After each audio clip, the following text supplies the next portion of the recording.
സൗണ്ടിന് ഒത്തിരി പ്രാധാന്യം കൊടുത്ത് ചെയ്തതാണല്ലോ.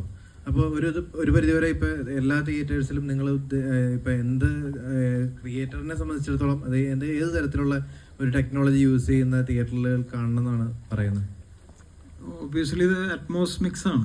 അറ്റ്മോസിൻ്റെ ഒരു ഏറ്റവും കംപ്ലീറ്റ് ആയിട്ടുള്ള ഒരു ടെക്നിക്കൽ പെർഫെക്ഷനിലേക്ക് സിനിമയിൽ എത്തിയ ടോക്കീസിൽ അത് കാണാൻ പറ്റുക, കേൾക്കാൻ പറ്റുക എന്നുള്ളത് നമ്മളൊരു മോഹമാണ്. ഇപ്പോൾ അത് ഏത് സിനിമ ചെയ്താലും നമ്മൾ അതിൻ്റെ പിന്നിൽ വർക്ക് ചെയ്യുമ്പോൾ നമ്മൾ വിചാരിക്കുന്നത് ഈ നമ്മളിവിടെ മിക്സിംഗ് തിയേറ്ററിൽ കേൾക്കുന്ന അതേ സ്വഭാവത്തിൽ എല്ലാ തിയേറ്ററിലും കേട്ടെങ്കിൽ എന്ന് ആഗ്രഹിക്കാറുണ്ടല്ലോ പൊതുവെ. പക്ഷെ സിനിമയിൽ പല തിയേറ്റേഴ്സും പല ബിഹേവിയറാണ് സൗണ്ടിന്.